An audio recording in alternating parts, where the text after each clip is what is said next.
Look at that fantastic bloody sky we got there. The moisture rising into the clouds and creating cumulus, and air racing up and down, and we didn't know any of that. Once you get up there, knowledge gets forced into you. You don't invent things, you just make discoveries. Some things work better than others, that's a good way to go. To say, I invented this is rubbish. You just made a discovery that something. Creatures have been flying for millions of years.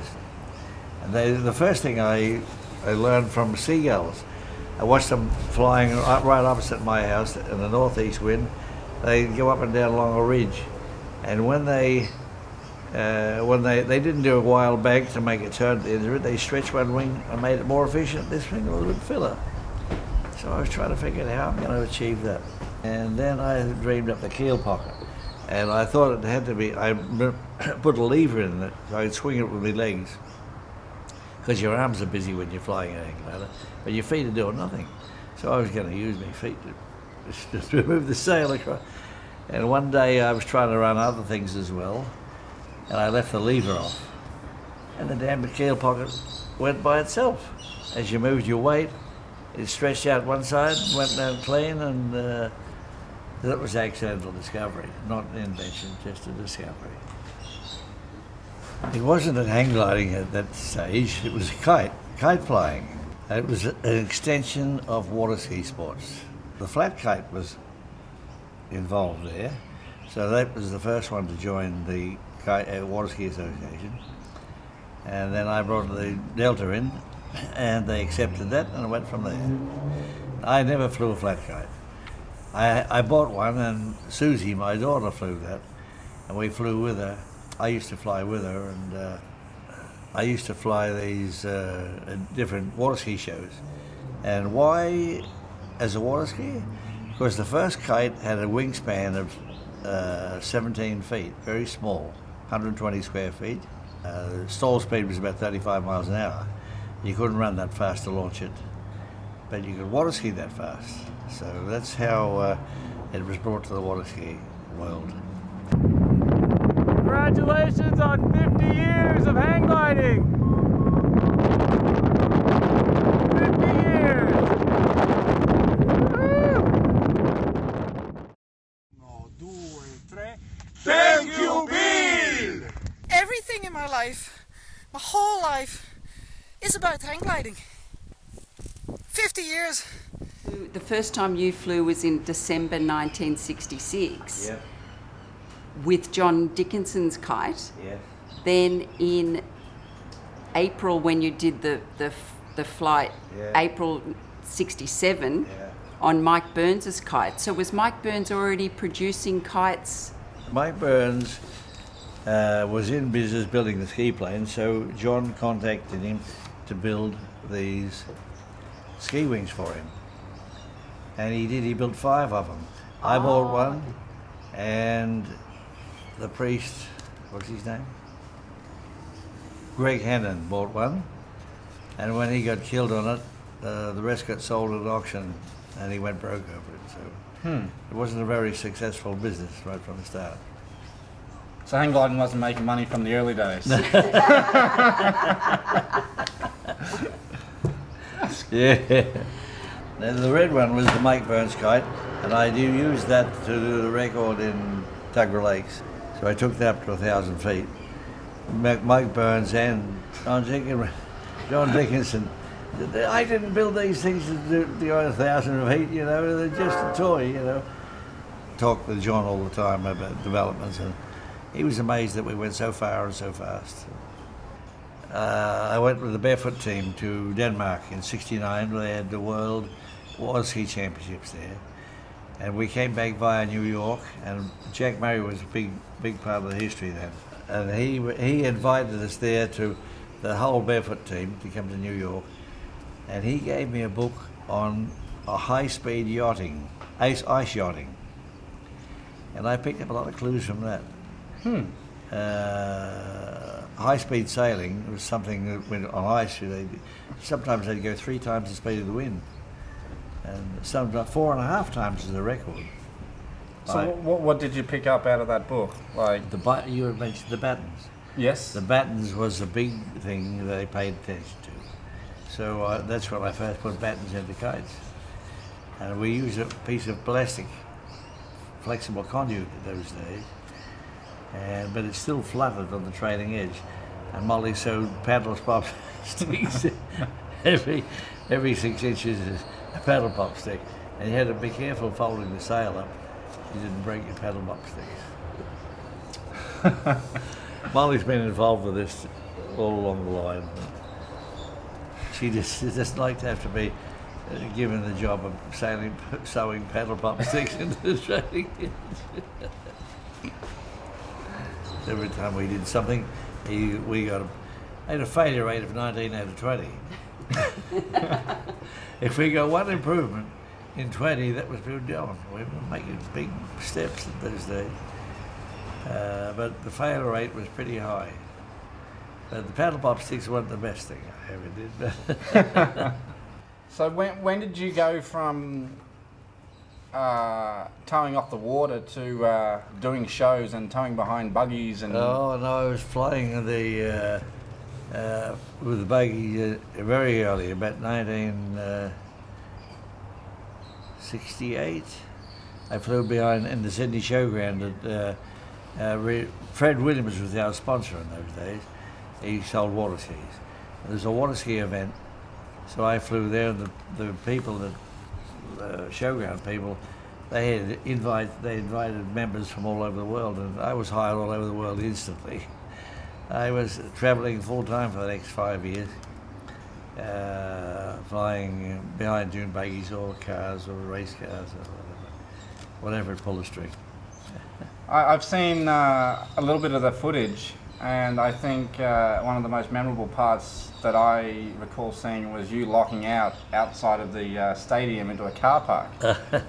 Well, it wasn't quite a lockout. I broke the kite, an A-frame that wasn't strong enough for the job. But they pulled me too hard and it broke the frame. So I was left with all the wires, the hands, a broken control bar, and flew it down like that. Didn't fly it too well. I crashed into the roof of a car and broke the pelvis and broke a few other things. Yeah, I mean, I look back on that footage and I'm pretty sure 90% of the stuff you guys did back in the early days, none of us would do these days. You shouldn't either. A lot of things we did were stupid. We didn't know the difference between good and bad those days. When we did the bad, we knew we shouldn't have done that. Right. You know, in August, we get strong southwest winds. Strong southwest, yeah? And it was blowing 25 miles an hour southwest. I thought, that's strong enough to fly. I don't need it. The water was too rough to put the boat in. So when I used to fly there at fairgrounds, I had a driver, Richard Willier. And he was suffering with a broken leg this time. And I said, listen, can you come over and hold the rope for me while I have a test this kite? So he was standing there with his hoppy leg and a crutch, and he was holding the rope. And I said, I'm going to fly this. So I pushed the bar out, and up I went. He's holding the rope. And I was hovering up there, just in the wind. And I looked down at him. He's standing upright. He's not. I said, aren't you holding that rope? And he shook it to show it was loose. Jesus Christ. So I released the rope, and I didn't dare I didn't need a ski because there was no speed needed. Mm-hmm. And I hovered above him a little bit, then I went down the ridge and back again, and I was enjoying this. And I came back, and after 32 minutes I landed, and he grabbed it, held the wires and so on.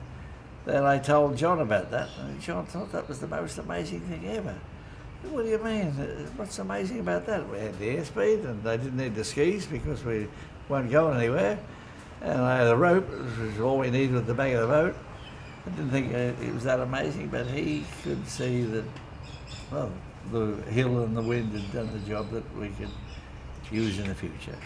So that was probably about that point in time when you started jumping off mountains? A bit further down the track? No. It was I always believed you need a rope to get up, but you didn't. As soon as I found out we're metal glide's big enough, we could get off without the rope.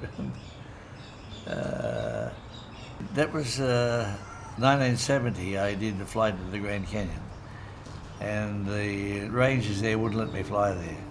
So I had to build a kite, break it down, and go inside a Cessna, and we took it up in the middle of the night and assembled it in the bushes. First of all, when we got up there, I was dropping little paper parachutes over the edges, everywhere I thought I could find some rising air to help. And one of the rangers said, "What are you doing?" I said, "Oh, I'm just checking to see where the air's rising." He said, "What for?" I said, "Oh, I'm going to fly hang gliding. I'm going to fly a kite now."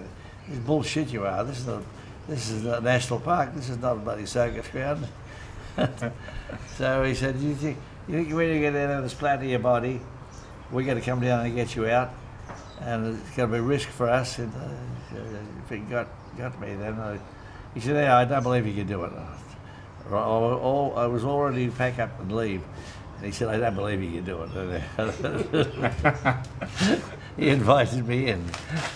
So then we had to go away, went back to Los Angeles, and got the plane, broke the kite down, put it inside the Cessna, flew up there and landed in the dark, and took the kite out and assembled it up. Gary Barton was a water skier. He towed me along back some miles back and got me up, and I went over the trees, and by the time they saw me, it was too late. But they were waiting for me. I gave the glider to a bunch of hippies down there.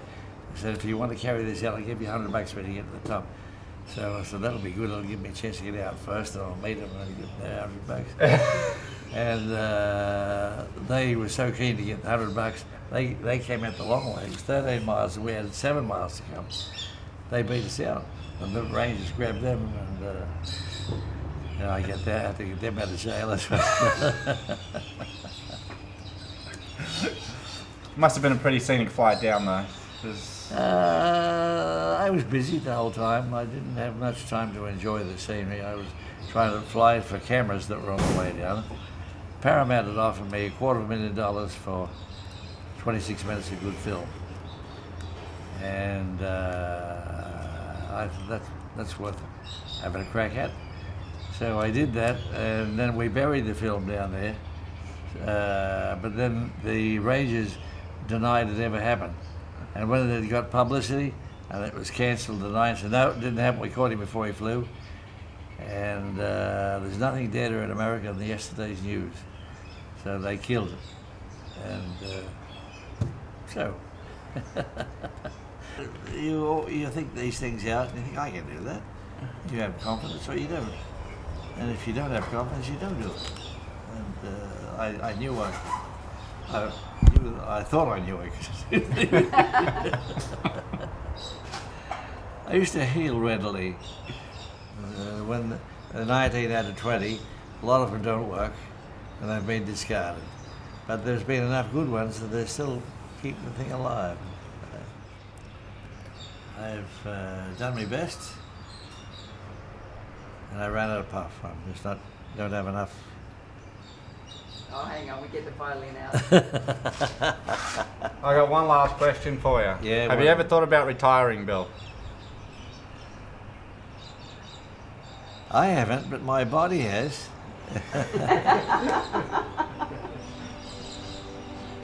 What I will say is, I didn't invent anything.